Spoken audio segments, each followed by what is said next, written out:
May 4th, 1945. Kufstein, Austria.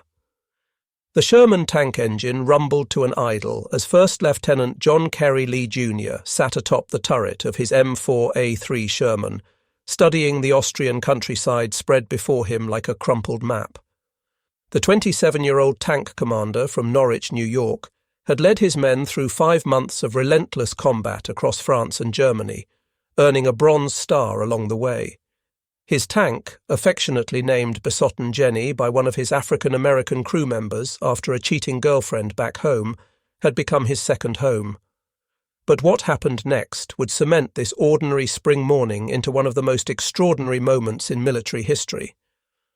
Within hours, Lee would find himself commanding not just American soldiers, but German Wehrmacht troops and French political prisoners in a desperate battle against the very army he had been fighting for years. The mathematics of war were about to be rewritten in the most unexpected way imaginable. The Battle of Castle Itter would become the only recorded engagement in World War II, where American and German soldiers fought side by side as allies, defending French prisoners against a fanatical SS assault. This wasn't propaganda or fiction. This was the last battle of World War II in Europe, and nobody who participated would ever forget what happened on that hill overlooking the Austrian Alps. The seeds of this impossible alliance had been planted 3 years earlier, in 1943, when Heinrich Himmler, the architect of the Holocaust and commander of the SS, decided to transform a medieval castle into a prison for France's most valuable hostages. Castle Itter, known locally as Schloss Itter, perched dramatically on a 666-metre knoll at the entrance to the Brixental Valley, approximately 5 kilometres south of the town of Wörgl and 20 kilometres west of Kitzbühel. The structure had existed as a fortress since at least 1241, though historians suspected earlier constructions might have occupied the site since the 10th century. The castle had been rebuilt in 1532, then renovated extensively in 1878, eventually becoming a hotel in the early 20th century. When Germany annexed Austria in the Anschluss of 1938, the castle's fate changed dramatically. In late 1940, the German government officially leased the property from its owner, Franz Gruner. For 2 years, it remained relatively untouched, but on February 7, 1943, SS Lieutenant General Oswald Pohl, acting under direct orders from Heinrich Himmler, seized the castle from Gruner outright. Pohl headed the SS main economic and administrative office and served as the chief administrator of the concentration camps, making him a key figure in implementing the final solution. The transformation into a prison facility was completed by April 25, 1943, and the castle was placed under the administrative control of the Dachau concentration camp, located approximately 90 miles to the northwest. The prisoners who would eventually call this fortress home represented a who's who of French political and military elite, each one valuable to the Reich as potential bargaining chips or sources of intelligence. Former Prime Minister Édouard Daladier, 60 years old, had signed the Munich Agreement in 1938, attempting to appease Hitler.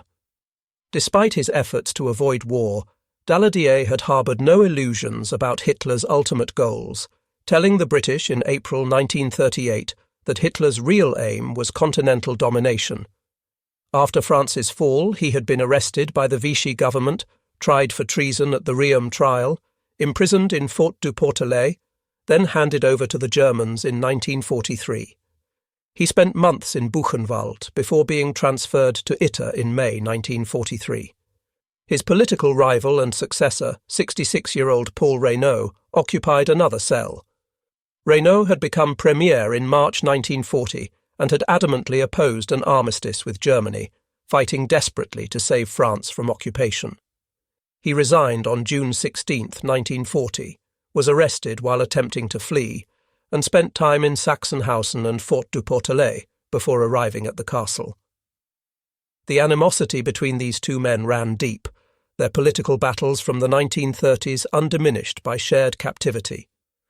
Also imprisoned within the fortress walls were two former supreme commanders of the French armed forces. Maurice Gamelin, 72 years old, had unsuccessfully resisted the German advance in spring 1940 and remained bitter about his replacement. Maxime Wehrmacht, the 78-year-old general who had replaced Gamelin as supreme commander in May 1940, had initially collaborated with the occupying Germans after France's surrender before being imprisoned in 1942. The mutual disdain between Gamelin and Wehrmacht created constant tension. Tennis champion Jean Borotra, 46 years old and known as the Bounding Basque of Biarritz, had won Wimbledon twice in his 20s. He was imprisoned because he had resigned as Vichy France's Commissioner for Sport and Physical Education in April 1942, and was later caught attempting to flee the country to join Allied forces. Marie-Agnès de Gaulle, elder sister of Free French leader Charles de Gaulle and a member of the resistance, arrived in April 1945, just weeks before the end of the war. The roster also included François de la Roque, the right-wing leader who despised labour organiser Léon Jouot, Michel Clemenceau, 71 years old and son of the World War I-era premier, and several others whose political diversity matched only their determination to maintain old rivalries despite shared captivity. They ate at separate tables in the small dining room, their heated exchanges providing perverse entertainment for their German captors. Despite the interpersonal tensions, life at Itter was considerably better than at virtually any other German-run prison. The French inmates slept in converted hotel guest rooms, had free access to the castle's substantial library, and took daily exercise in a courtyard built around a 13th-century fountain. Daladier even maintained a clandestine radio in his room, courtesy of sympathetic guards, on which he secretly listened to BBC broadcasts. The facility was staffed by a small contingent of SS guards from the Totenkopfverbände and a group of Eastern European prisoners from Dachau who performed maintenance tasks. Among these workers was Zvonimir Chuchkovic, a Croatian electrician and handyman, who was also a member of the Yugoslav communist resistance. The prison's commandant, Captain Sebastian Wimmer, ran the facility with a mixture of military discipline and occasional attempts at civility. By late April 1945, as Allied forces closed in from all sides and Hitler's thousand-year Reich collapsed into rubble and chaos, the atmosphere grew increasingly tense. The prisoners shared a growing fear that as the end approached, the SS would begin exterminating prisoners to cover up their crimes. This was not paranoia. Throughout Germany and occupied territories, SS units were systematically murdering prisoners before Allied troops could liberate them. On April 30th, 1945, Adolf Hitler committed suicide in his bunker in Berlin as Soviet forces closed in on the Reich Chancellery. The war in Europe was effectively over, but fanatic elements continued fighting, unwilling to accept defeat. On May 2nd, Édouard Weiter, the former commandant of Dachau concentration camp, fled to the castle as American troops liberated his former domain. He died that same day under unclear circumstances. His death terrified Captain Wimmer, who feared he might be next. On May 4th, with Allied troops clearly approaching and artillery audible in the distance, Wimmer made a decision that would save his own life and potentially doom his prisoners. He abandoned his post, fleeing with most of his guards. The SS Totenkopfverbände guards followed their commandant's lead, disappearing into the surrounding countryside. Suddenly, 14 French VIP prisoners found themselves in control of a medieval fortress, armed only with the small arms their guards had left behind. The prisoners were technically free, but freedom was an illusion. The surrounding area crawled with Waffen-SS troops who remained fanatically loyal to the Nazi cause, despite Hitler's death. SS forces commanded by Oberführer Georg Bochmann occupied hills near the fortress and had been given orders to descend on Itter and execute all remaining prisoners. If the French tried to escape on foot, they would almost certainly be killed on sight. Their only hope lay in reaching Allied forces before Bochmann's men reached them. Daladier and Reynaud, putting aside their political enmity in the face of mortal danger, met to discuss their options. They needed to send someone for help, someone who could slip past SS patrols and reach American lines. They decided to send Čučković, the Croatian handyman who had worked at the fortress throughout their captivity. On May 3rd, Čučković left under the pretext of running an errand. The town of Vrgl lay 8 kilometers down the mountain, but it was occupied by German troops. Instead, he pressed on up the Inn River Valley toward Innsbruck, 64 kilometers distant. The journey was treacherous. Waffen-SS units patrolled the roads, shooting anyone suspected of desertion or collaboration. Austrian civilians who hung white flags from their windows were fired upon by roaming execution squads. Males of military age were summarily executed as possible deserters. Čučković moved carefully, avoiding main roads when possible, taking advantage of his knowledge of the terrain and his ability to pass as a local worker. Late on the evening of May 3rd, exhausted and footsore, he reached the outskirts of Innsbruck and encountered an advance party of the 409th Infantry Regiment of the American 103rd Infantry Division, part of the U.S. 6th Corps. Čučković quickly informed the American officers about the fortress and its high-profile French prisoners. The Americans recognized the strategic and political importance of the information. At dawn on May 4th, Major John T. Kramers organized a heavily armored rescue mission. Tanks, half-tracks and infantry from the 103rd Division began moving toward the castle. The relief column made good progress initially, but just past the town of Jenbach, approximately halfway to Itter, German artillery opened fire. Heavy shells rained down, forcing the column to halt.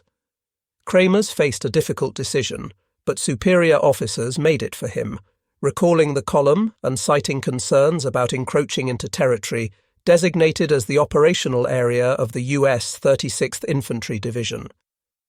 Military bureaucracy and territorial concerns took precedence. Only 2 jeeps carrying auxiliary personnel were allowed to continue, but without armour or infantry support, they would be unable to mount a meaningful rescue if they encountered the SS.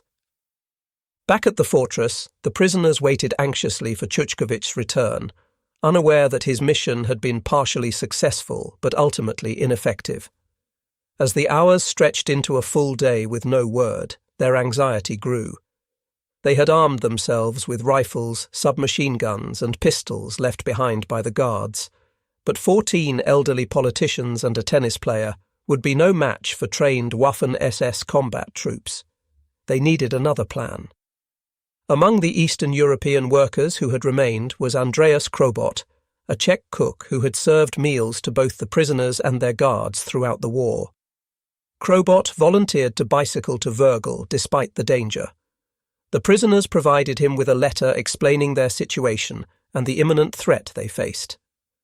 At midday on May 4th, Krobot mounted his bicycle and pedalled down the mountain road toward Vrgl, carrying the letter and their desperate hopes. The 8-kilometre journey normally took less than an hour, but these were not normal times. The roads were dangerous, filled with retreating Wehrmacht soldiers, advancing Allied patrols, and roaming execution squads looking for deserters and traitors to shoot. As Krobot approached Vrgl, Wehrmacht forces had recently abandoned the town, but it had been promptly reoccupied by roaming Waffen-SS troops. The town's Austrian residents had hung white sheets and Austrian flags from their windows, signalling their intent to surrender to approaching American forces without resistance. SS head Heinrich Himmler had issued explicit orders that any town attempting to surrender rather than fighting the Allies was guilty of treason, and all military-age males were to be shot on sight. The SS took these orders seriously. Snipers watched the windows, and execution squads patrolled the streets. As Krobot entered the outskirts of Vrgl, an SS patrol spotted him. He was seconds from being stopped, questioned, and likely shot when a door burst open and someone pulled him roughly into a nearby house. His saviour was Major Josef Sepp Gangl of the Wehrmacht, a career soldier who had served in the German army since joining the Reichswehr on November 1st, 1928, 7 years before the Reichswehr became the Wehrmacht in 1935.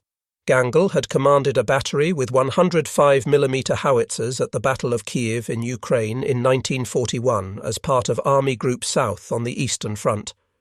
He had fought at the defence of Caen in Normandy in June 1944 and at the Battle of the Bulge near Bastogne in December 1944. The exact moment of his transformation remains unclear, but by May 1945 he had made a choice that would have earned him execution if discovered by the SS. He had defied orders to retreat and instead thrown in his lot with the Austrian resistance, led by local leader Rupert Hagleitner.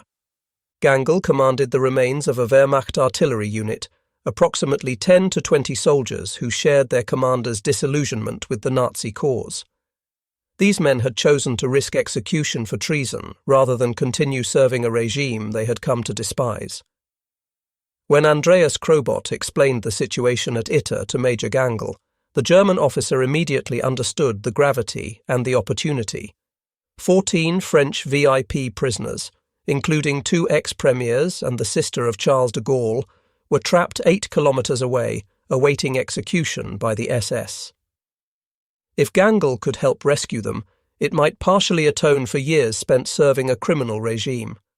It might prove that not all German soldiers were monsters, but Gangl also recognized that his small force was woefully insufficient to defend the fortress against the 100 or more SS troops reportedly in the area.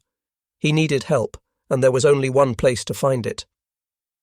Taking an enormous personal risk, Major Gangl grabbed a white flag, climbed into his Kübelwagen command car with Krobot beside him, and drove north toward the sound of American artillery. He was driving toward the enemy he had been fighting for years, hoping they wouldn't shoot him on sight. Approximately 8 kilometers north of Wörgl, in the Austrian border town of Kufstein, a reconnaissance unit of 4 M4A3 Sherman tanks from the 23rd Tank Battalion, 12th Armoured Division, US 21st Corps, sat in the town square, waiting to be relieved by the 36th Infantry Division. The unit's commander, First Lieutenant John Carey Lee Jr., was a stocky, cigar-chewing, whiskey-drinking 27-year-old from Norwich, New York. Lee's crew knew him as Captain Jack, a nickname that reflected both his leadership style and his men's affection for him. Lee was a graduate of Norwich University, a military college in Vermont, and had earned a Bronze Star during 5 months of continuous combat leading Company B of the 23rd Tank Battalion across France and Germany. His crew included Sergeant William Rushford, Corporal Edward J. Shimchick, a quiet but deadly accurate gunner from New York, Corporal Edward J. Siner, and Private First Class Herbert G. McHaley. The relationship between Lee and his men was built on 5 months of shared danger and mutual respect. When Major Gangl's Kübelwagen rolled into Kufstein on the afternoon of May 4th, flying an enormous white flag, American sentries nearly opened fire before recognizing the surrender signal. Gangl stepped out slowly, hands raised, still wearing his Wehrmacht uniform and decorations. He was taken immediately to Lee's forward position. Through a combination of Gangl's decent English and gestures, the German major explained the situation. 14 French VIP prisoners trapped in a fortress 8 kilometers away. Waffen-SS forces preparing to attack and execute them. A small Wehrmacht force willing to fight against the SS to protect the prisoners. American help desperately needed. Most American officers, exhausted after 5 months of combat and with peace just days away, would have been reluctant to risk their men's lives in the final hours of the war for a mission far outside their operational area involving cooperation with enemy soldiers. John Lee was not most officers. Without hesitation, Lee volunteered to lead a rescue mission. He radioed his battalion headquarters, explained the situation, and requested permission to mount a rescue operation. His superiors, recognizing both the military value of rescuing high-profile French prisoners and Lee's determination to attempt the mission regardless of permission, approved the operation. Lee immediately began organizing his relief force. Lee's initial plan was ambitious. He would take Besotten Jenny plus Lieutenant Wallace S. Holbrook's Bosch Buster, along with 6 soldiers from the All-African American Company D, 17th Armoured Infantry Battalion, to ride atop the tanks as extra firepower. At the last moment, recognizing the need for additional armour, Lee requisitioned 5 more Shermans and supporting infantry from the recently arrived 142nd Infantry Regiment of the 36th Division. The column that rolled out of Kufstein on the afternoon of May 4th represented an extraordinary alliance forged in the dying hours of World War II. Leading the column was Lee's Sherman, its 76mm gun traversing slowly as Lee scanned for threats. Behind it came Holbrook's Boche Buster and 5 additional Shermans from the 142nd Regiment. 6 African-American soldiers from the 17th Armoured Infantry Battalion clung to the tanks' hulls, their rifles at the ready. Major Gangl rode in his Kubelwagen alongside Lee's lead tank, with Andreas Krobot beside him to show the way. Following behind was a truck carrying Gangl's 10 Wehrmacht soldiers, wearing their German uniforms and carrying German weapons. This mixed American-German column represented something unprecedented in modern warfare. Enemies who had been trying to kill each other for years were now riding together toward a common objective, united by a shared belief that some things transcended national allegiance. The journey was fraught with danger.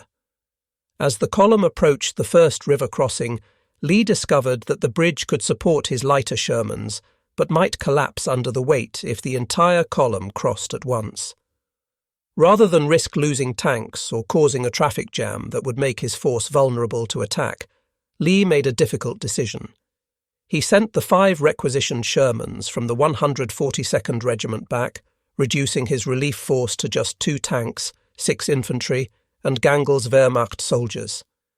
The mission continued with a significantly reduced force, but Lee calculated that 2 Shermans with their 76mm guns and 50 caliber machine guns would provide sufficient firepower to hold off an assault until reinforcements could arrive. As the column approached Wörgl, they encountered scattered resistance. A brief firefight erupted as Lee's lead tank engaged an SS machine gun nest being set up to cover the road. The Sherman's 50 caliber machine gun and main gun made short work of the position, scattering the survivors into the woods. The column rumbled through Wörgl, where Austrian civilians waved cautiously from windows. The town was still dangerous, with snipers in some buildings and German troops loyal to the Nazi cause hiding in cellars and attics. Major Gangl directed Lee to leave 1 tank and some infantry behind to support the Austrian resistance fighters. Lee agreed, detaching Boche Buster and Lieutenant Holbrook's crew to hold Wörgl. Now, Lee's relief force consisted of only Besotten Jenny, 6 African-American infantrymen, and Major Gangl's Wehrmacht soldiers. It was a pitifully small force to defend a fortress against 100 or more SS troops, but there was no time to wait for reinforcements. As the reduced column approached the village of Itter in the early evening of May 4th, they encountered another obstacle. A bridge on the approach had been wired with explosives by retreating German forces. The demolition charges were visible, wires running to a detonator hidden in the surrounding brush. Major Gangl personally dismounted and, with several of his Wehrmacht soldiers, carefully disconnected the detonator and cut the wires, disarming the explosives. The incident reminded everyone how precarious their situation had become. As the column approached the fortress itself, a bizarre scene unfolded. 2 French prisoners, acting as improvised sentries with German rifles left behind by the guards, challenged the approaching vehicles. When they recognized the American tank and saw Andreas Krobot waving from the Kubelwagen, excitement rippled through the fortress. The word spread instantly. American troops had arrived. They were saved. When First Lieutenant Lee climbed down from his turret and entered the courtyard, he was greeted by a sight that would have seemed comical under different circumstances. 14 elderly French prisoners crowded forward to shake his hand and thank him in rapid French. The ex-premiers Daladier and Reynaud, political enemies who had barely spoken to each other in months, both rushed forward to greet their rescuer. Tennis champion Borotra pumped Lee's hand with vigour. Marie-Agnès de Gaulle expressed her gratitude with characteristic French formality. The prisoners' enthusiasm was tempered by concern when they realized the size of Lee's relief force. They had hoped for a battalion, perhaps a full company at minimum. Instead, they received one Sherman tank, fewer than a dozen American soldiers, and a handful of German Wehrmacht troops. Major Gangl found himself in the awkward position of being introduced to the French prisoners he had come to rescue. Some, particularly the military men like Generals Gamelin and Weygand, regarded the German major with suspicion and barely concealed hostility. Others, recognizing the courage required for Gangl to turn against his own army, offered cautious respect. The prisoners also introduced Lee to another unexpected defender. Captain Kurt Siegfried Schrader, an SS Hauptsturmführer who had been convalescing in the nearby village after being wounded in combat, had befriended some of the French prisoners during his recovery. When the guards fled and the prisoners realized they were in danger, they had asked Schrader to take charge of their defense. Schrader, like Gangl, had become disillusioned with the Nazi regime and had chosen to protect the prisoners rather than abandon them. Schrader had moved his own family into the fortress for protection, calculating correctly that his former SS comrades would execute him as a traitor if they discovered his role in defending French prisoners. The presence of an SS officer fighting alongside Wehrmacht soldiers and Americans against other SS troops added yet another layer of surreal complexity to the situation. Lee now commanded the strangest military force assembled during World War II.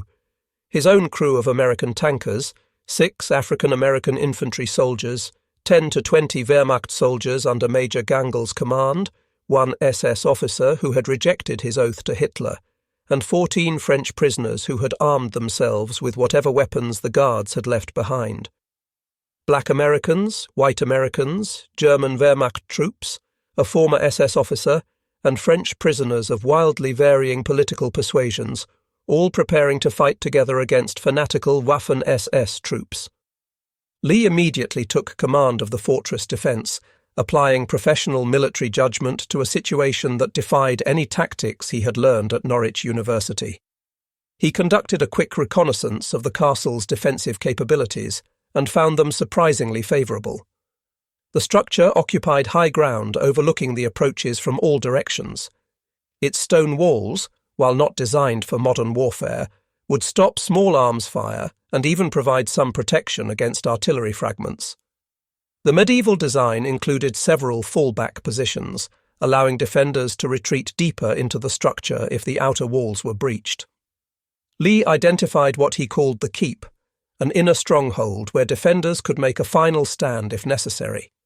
The main entrance, a large wooden gate with a stone archway, provided a natural choke point.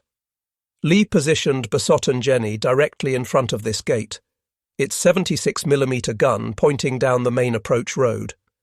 The tank would serve as both a mobile pillbox and a steel barrier preventing the SS from simply driving vehicles through the gate.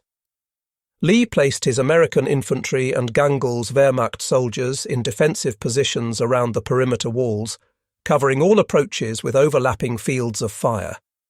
The French prisoners, despite Lee's orders to take cover inside, insisted on joining the defence. Generals Gamelin and Weygand, both in their 70s, took positions with rifles. Tennis champion Borotra grabbed a submachine gun. Even 71-year-old Michel Clemenceau picked up a rifle and found a firing position overlooking the main approach.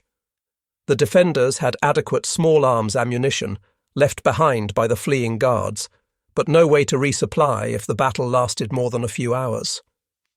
As darkness fell on May 4th, the defenders settled in for what they knew would be a long night. Lee ordered strict light discipline. The SS were out there in the darkness, and Lee had no intention of making his position any easier to attack than necessary.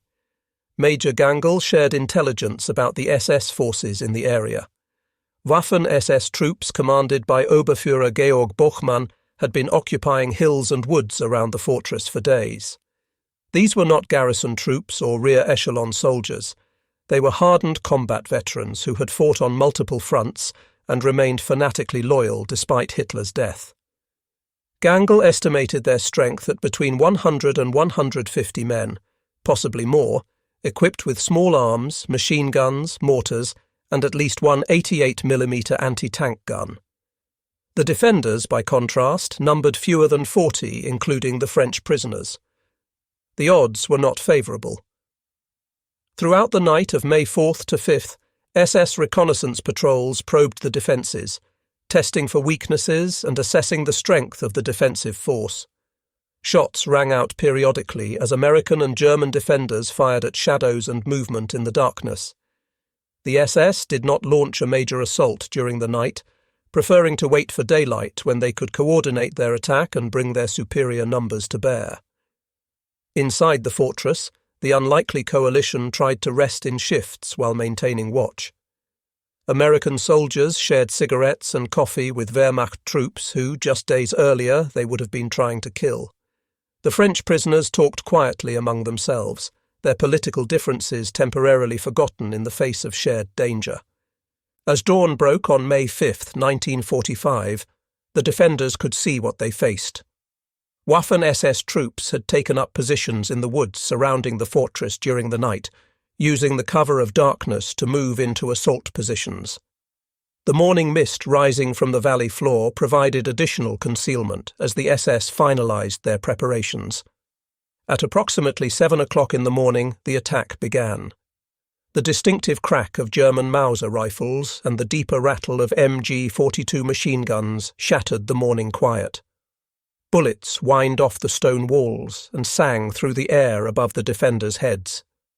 Lee's tank crew responded immediately, traversing Besotten Jenny's turret toward the muzzle flashes in the woods and returning fire with the 50 caliber machine gun.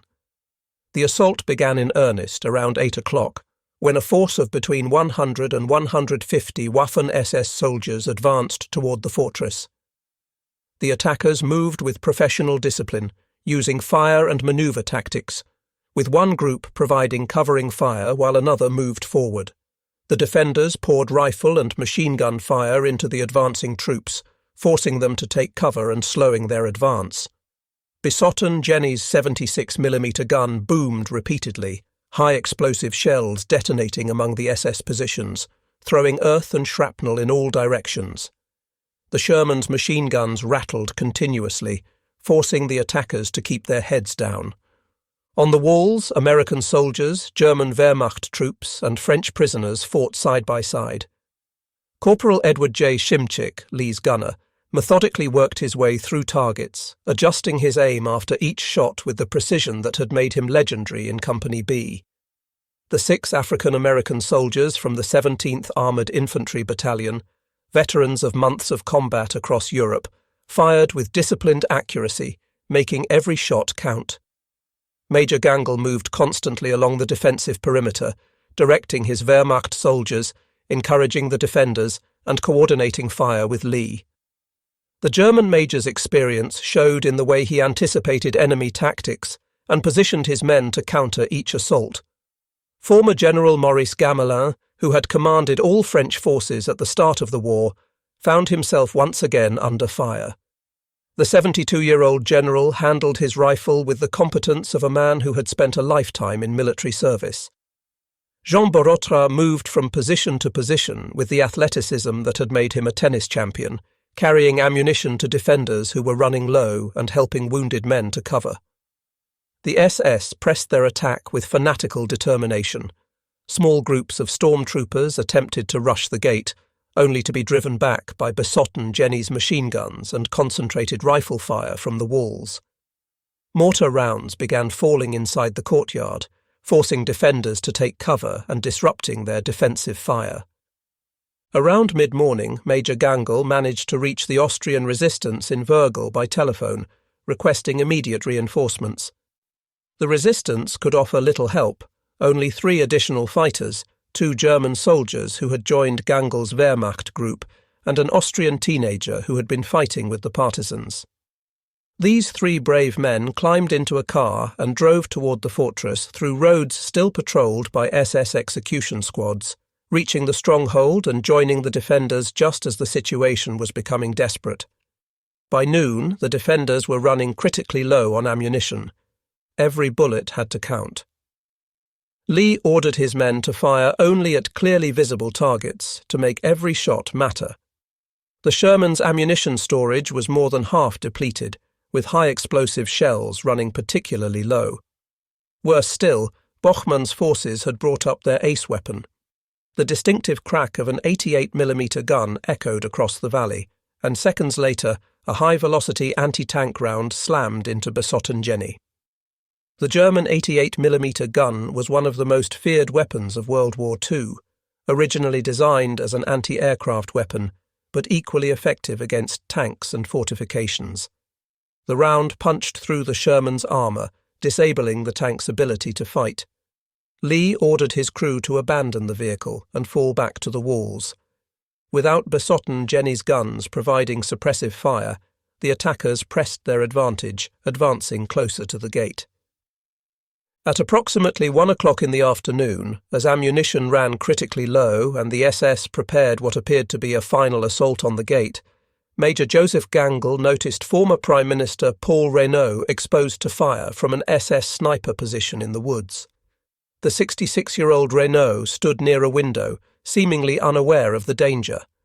Gangl, without hesitation, rushed across the courtyard to pull Reynaud to safety. As the German major reached Reynaud and began pushing him away from the window, a 7.92 by 57mm Mauser round fired by an SS sniper struck Gangl in the head. The shot was instantly fatal. Major Josef Sepp Gangl, who had served in the German army since joining the Reichswehr on November 1, 1928, who had fought from the Battle of Kiev in Ukraine to Normandy to Bastogne, who had survived years of brutal combat only to reject Nazi ideology and join the Austrian resistance, who had risked everything to save 14 French prisoners he had never met, fell defending the man he had come to protect. His body collapsed at Reynaud's feet. The defenders, seeing their German ally fall, were momentarily stunned. Then anger replaced shock. The firing intensified as American soldiers, German Wehrmacht troops and French prisoners poured fire toward the sniper position. Lee made a tactical decision that undoubtedly saved the fortress. He began pulling his defenders off the outer walls and consolidating them deeper inside, preparing for a final stand in the keep. As Lee organized this fighting withdrawal, an SS squad was bringing a Panzerfaust anti-tank rocket into position to blow open the main gate. Once the gate was destroyed, nothing would stop Bochmann's men from storming into the courtyard and executing everyone inside. Tennis champion Jean Borotra approached Lee with an audacious proposal. He would vault the wall, run through the SS lines, and reach the American reinforcements that Lee had called for hours earlier. It was a suicide mission. The odds of Borotra, a man of 46, successfully running through a gauntlet of SS troops who were actively trying to kill him, were vanishingly small. But Borotra had been a world-class athlete, and at 46, he retained much of his speed and agility. More importantly, he understood that if he didn't try, everyone in the fortress would die.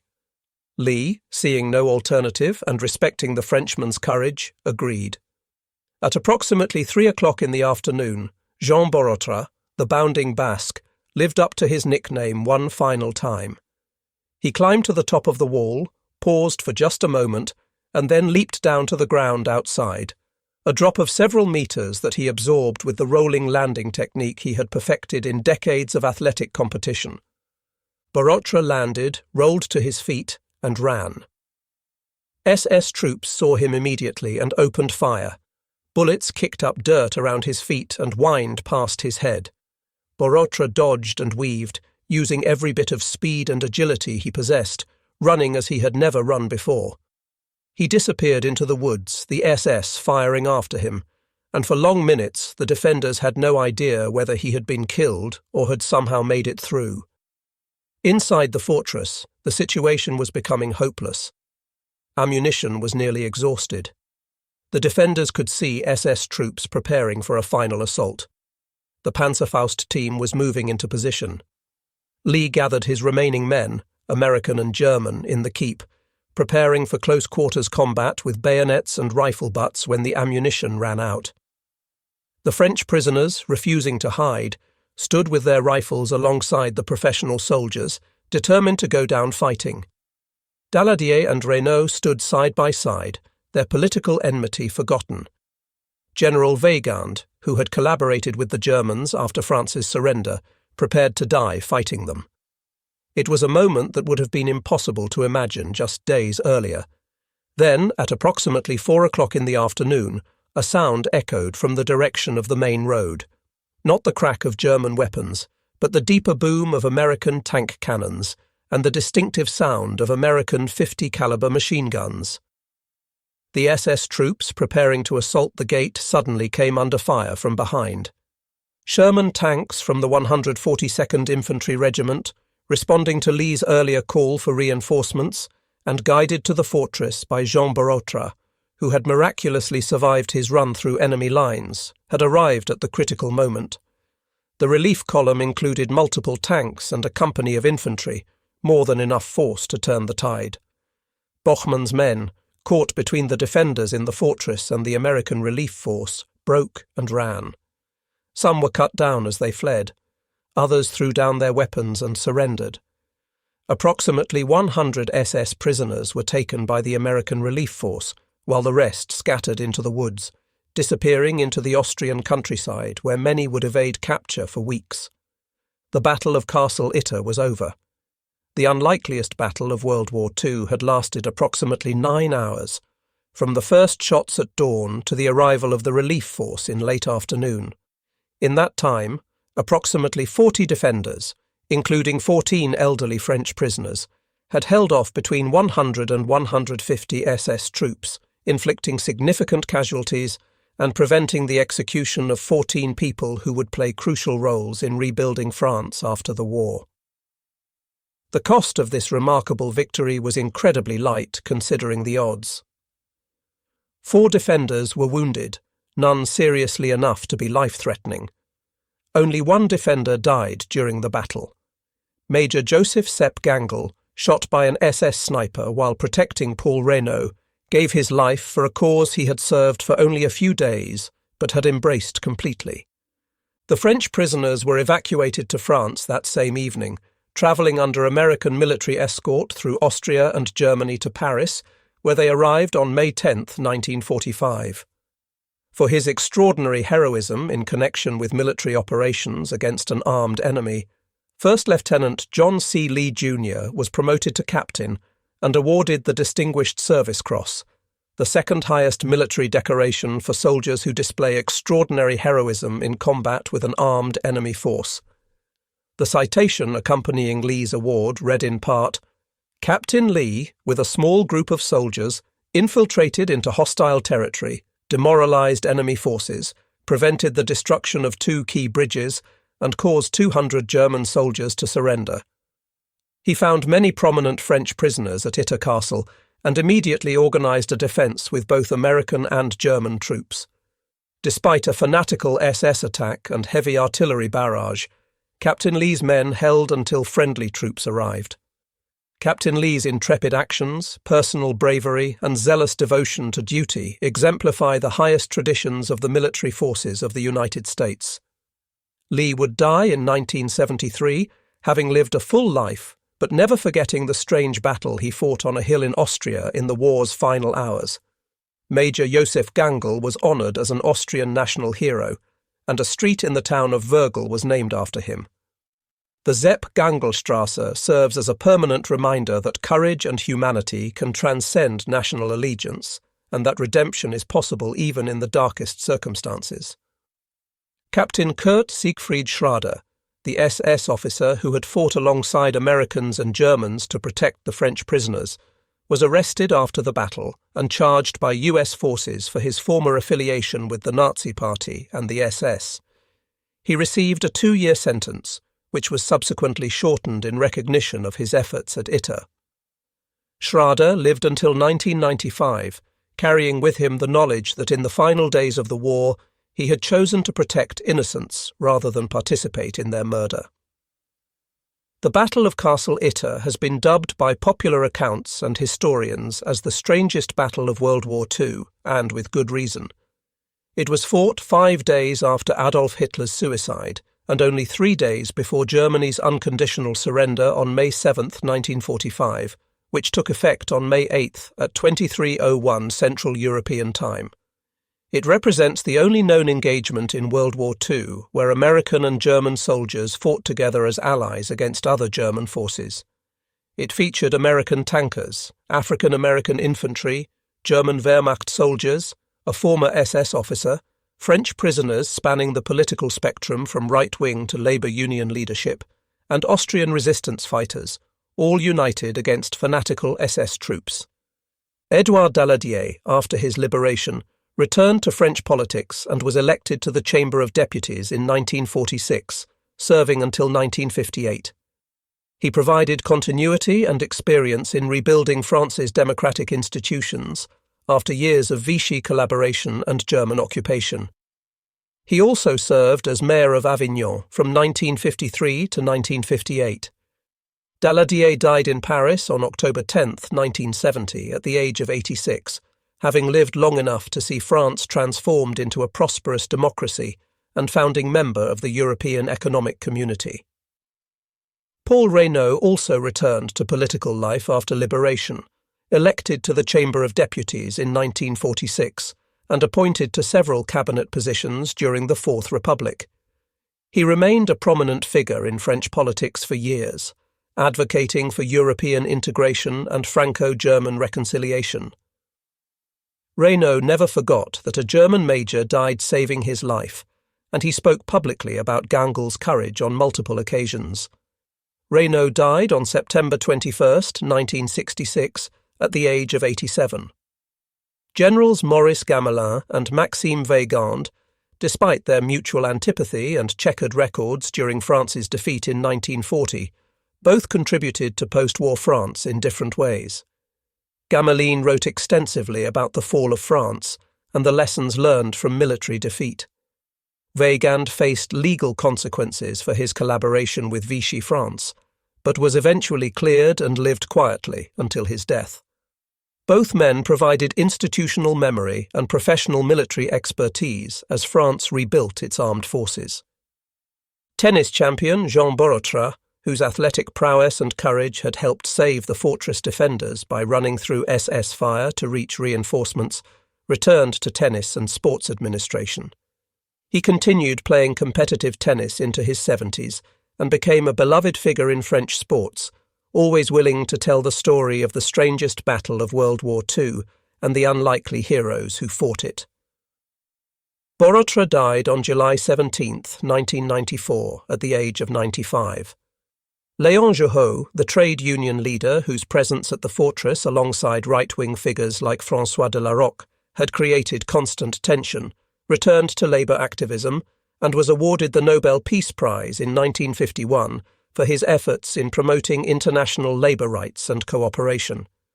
He died in 1954, having helped shape post-war labour relations in France.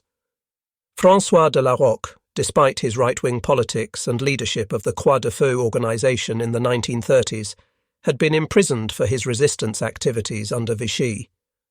After liberation, he returned to France, but remained largely out of public life until his death in 1946.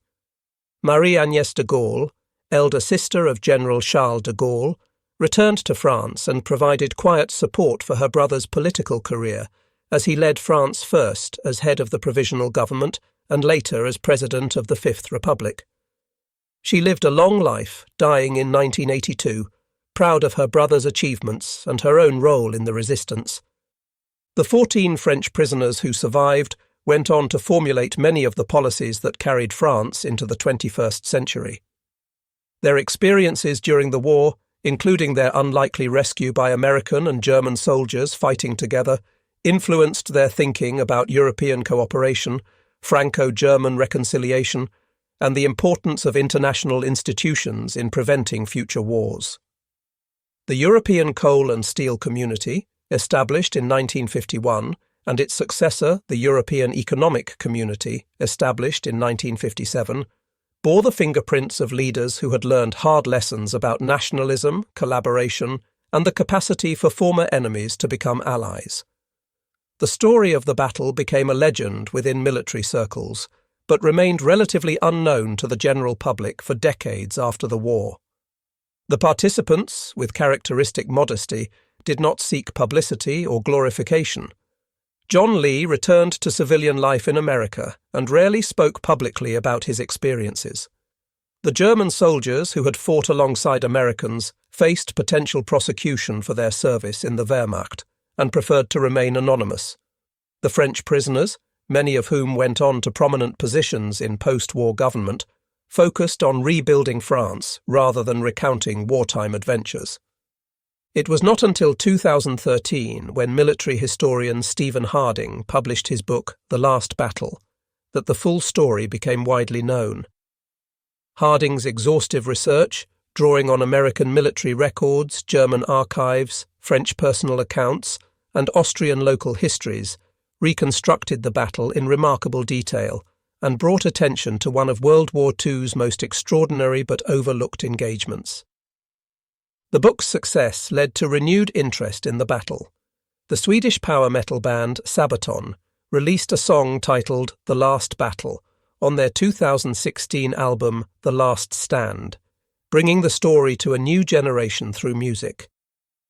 Documentary producers, film studios, and historians expressed interest in the story, recognizing its universal themes of courage, redemption, and the capacity of former enemies to become allies in defense of shared values. Castle Itter itself, the stage for this extraordinary drama, returned to private ownership after the war and remains privately owned today. It is not open to the public, and there is no public monument to the battle, though local historians and residents of the Itter area maintain the memory of what happened there. The fortress stands as its own monument, silent witness to a day when impossible became reality and enemies became brothers in arms. The military lessons have been studied at military academies and war colleges around the world.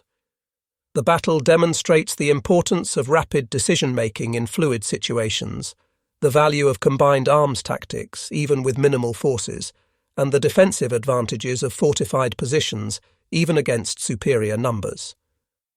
But the deeper lessons transcend military tactics. The battle proved that individuals can choose to reject evil ideologies even at personal risk, that redemption is possible even for those who have served criminal regimes, and that shared humanity can overcome national animosity when people are willing to look beyond uniforms and flags. The story of Major Josef Gangl, who turned against the Nazi regime he had served since 1928 and died protecting French prisoners from execution by his former comrades, became a powerful narrative in post-war Austria. Austria, which had been incorporated into the Third Reich through the Anschluss of 1938 and had provided enthusiastic support for Nazi policies, needed examples of Austrian resistance to help rebuild national identity. Gangl, along with the Austrian resistance fighters of Wehrmacht, who fought alongside him, provided that example. The Sepp Ganglstrasse in Wehrmacht serves not just as a memorial to one man, but as a reminder of what courage looks like when the world is ending and nothing makes sense except the imperative to do what is right. The African-American soldiers who fought at the fortress returned to an America that was still segregated, where their military service and valour earned them little respect or recognition in many parts of the country. The 6 men from Company D, 17th Armoured Infantry Battalion, who rode atop Sherman tanks into battle and fought alongside white Americans and German soldiers to protect French prisoners, came home to face discrimination and second-class citizenship. Their names are recorded in military records, but their individual stories after the war remain largely unknown. They represent the thousands of African-American soldiers who served with honour in World War II, despite facing racism at home, and whose service helped pave the way for the civil rights movement that would transform America in the decades after the war. The German Wehrmacht soldiers who fought alongside Americans faced uncertain futures after the war. Some were briefly held as prisoners of war before being released. Others melted back into Austrian or German society, carrying with them the secret knowledge that in the war's final days they had chosen to fight for something greater than national loyalty. Many never spoke publicly about their role, fearing retribution from former SS members or prosecution for their Wehrmacht service. The question of how German soldiers like Gangl and his men, and even the SS officer Schrader, came to reject Nazi ideology in the final days remains complex and important. The easy answer is that they saw defeat coming and wanted to be on the winning side. This explanation, while cynically plausible, does not fully account for their actions. If survival was their only goal, they could have simply deserted and hidden until American forces arrived, as thousands of German soldiers did in the final weeks. Instead, Gangl and his men actively sought out American forces, proposed a rescue mission that would put them in danger, and then fought alongside Americans against SS troops who would execute them as traitors if captured. This goes well beyond self-preservation. A more nuanced explanation recognizes that many German soldiers, even those who had served loyally for years, gradually became disillusioned as the true nature of the Nazi regime became impossible to ignore. The systematic murder of civilians, the suicidal military strategies that sacrificed soldiers' lives for no tactical gain, the SS's increasingly brutal treatment of German and Austrian civilians who showed any hint of defeatism, all contributed to a growing recognition that the regime they served was evil.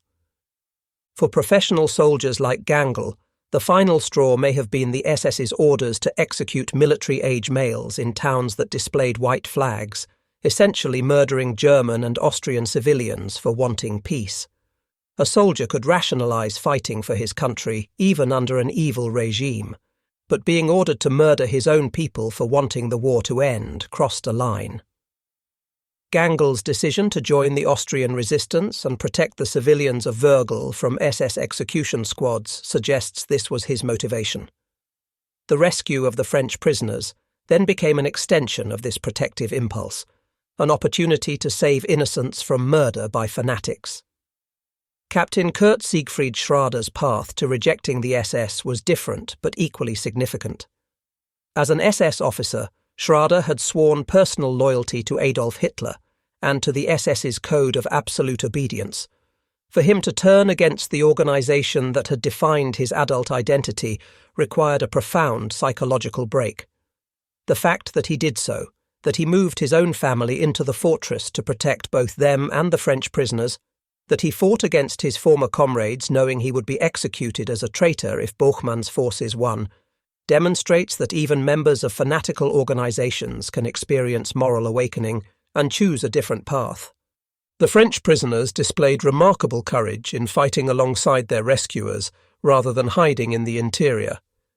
These were elderly men, politicians and generals in their 60s and 70s, a tennis player in his mid-40s, all civilians by any reasonable definition. They had no military obligation to fight. Yet when Lee ordered them to take cover, they refused, insisting on manning defensive positions alongside the American and German soldiers. Gamelin and Weygand, despite their age and their checkered records during France's defeat in 1940, fought with rifles like young soldiers. Jean Borotra not only fought, but volunteered for the suicide mission of running through enemy lines to summon help. Michel Clemenceau, 71 years old, took up a rifle rather than hide in safety. This courage stemmed partly from military training for the generals and athletic conditioning for Borotra, but more fundamentally from recognition that everyone's survival depended on everyone fighting. They understood that if the SS breached the defences, they would all be executed. There would be no prisoners taken, no mercy shown. Their choice was to fight or die. They chose to fight. The political diversity among the French prisoners makes their unity in combat even more remarkable. Daladier and Reynaud were bitter political rivals who had barely spoken to each other in months of captivity. General Weygand had collaborated with Vichy France after the surrender, earning the contempt of resistance members. François de la Rocque's right-wing Croix de Feu organisation was anathema to Labour leader Léon Jouhaux. Yet in the crucible of combat, these differences evaporated. They fought as Frenchmen, as fellow prisoners, as human beings whose lives depended on cooperation. This temporary unity did not survive the war. most returned to their political battles afterward. But for one day they demonstrated that even the deepest political divisions can be transcended when survival demands it. The Battle of Castle Itter stands as one of World War II's most extraordinary engagements not because of its strategic importance, it changed no major outcomes, but because of what it reveals about human nature. In the war's final hours, when hatred should have been at its peak and cooperation impossible, Americans and Germans fought together. A Wehrmacht major and an SS captain rejected their oaths and died or risked death to protect enemy prisoners. French politicians set aside their feuds. African-American soldiers served with distinction despite knowing they would return to a segregated homeland. An Austrian resistance fought alongside former occupiers. A Croatian communist, a Czech cook, and a French tennis champion all played crucial roles in preventing a massacre. These unlikely alliances, forged in desperation but sustained by shared values, demonstrated that humanity's capacity for cooperation and compassion can survive even history's darkest moments. The relevance of the battle extends beyond World War II history. In an era of increasing political polarization, nationalism, and the demonization of opponents, the battle provides a powerful reminder that former enemies can become allies, that shared values can transcend national identity, and that individuals can choose to reject toxic ideologies even when doing so carries enormous personal risk. Major Josef Gangl's decision to turn against the Nazi regime did not erase his years of service. It did not make him a lifelong resistance fighter or rewrite his biography. It was simply one man, at one moment, making a choice to do what was right regardless of the cost. That choice cost him his life, but it also redeemed his legacy and demonstrated that it is never too late to reject evil and embrace what is right. The French prisoners at the fortress, representing vastly different political philosophies and harbouring genuine personal animosities toward each other, set aside those differences when survival required cooperation. They did not suddenly agree on politics or become friends. After the war, many returned to their old political battles. But on May 5, 1945, faced with execution by SS troops, they recognized that their shared humanity and shared danger mattered more than their political disagreements. First Lieutenant John Lee's willingness to risk his life and his men's lives to rescue prisoners he had never met, who were nationals of an allied country but foreign country, who could do nothing to advance his military career or personal interests, exemplifies a kind of moral courage that transcends national self-interest. Lee acted because it was right, not because it was strategic or beneficial. His decision to accept the help of German soldiers, trusting his former enemies to fight alongside him, showed a pragmatism and humanity that military doctrine rarely accounts for. Lee judged individuals by their actions in the present, not their uniforms or their past. Major Gangl wore a Wehrmacht uniform and had fought for Nazi Germany since 1928, but when he offered to help rescue French prisoners from execution, Lee accepted that offer without hesitation. This ability to see past categories and labels to the individual person making choices in the moment is a rare gift. The African-American soldiers who fought at the fortress, serving a country that treated them as second-class citizens, demonstrated a commitment to ideals rather than to imperfect realities. They fought for democracy and freedom even though those ideals were not fully extended to them at home. Their service throughout World War II helped create the moral foundation for the civil rights movement that would transform America in the following decades. Stephen Harding, whose book The Last Battle brought the story to public attention in 2013, wrote that the battle was important not just as a military engagement, but as a demonstration of what humans are capable of when they choose courage and principle over convenience and convention. Harding noted that every participant made choices that defied expectations. The Americans chose to risk their lives for foreign prisoners. The Germans chose to fight against their own countrymen. The French chose to fight alongside their German rescuers. The SS officer chose to reject his organization's fanaticism.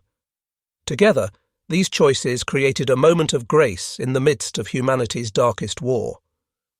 The popularity of Harding's book and the subsequent interest in the battle suggest that modern audiences hunger for stories that transcend simple narratives and reveal the complexity of human nature.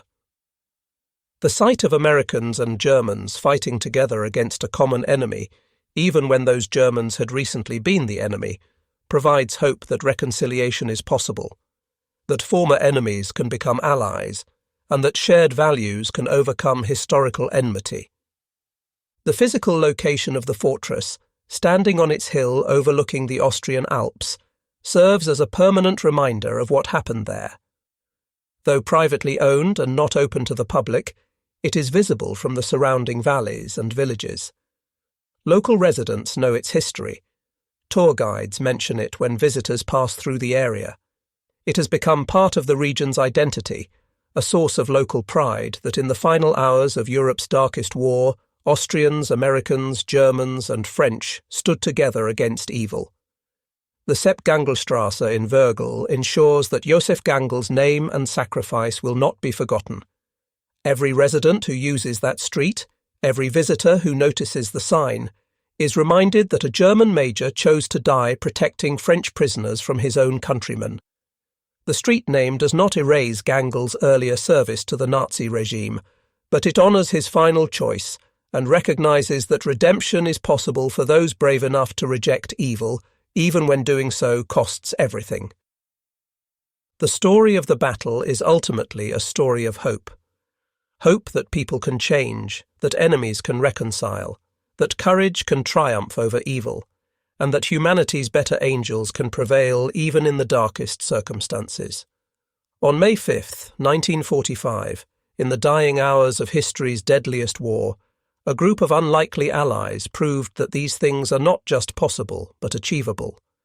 Their legacy continues to inspire, challenge, and remind us of what humans can accomplish when we choose to see the humanity in others, even our enemies, and act with courage and principle regardless of the cost.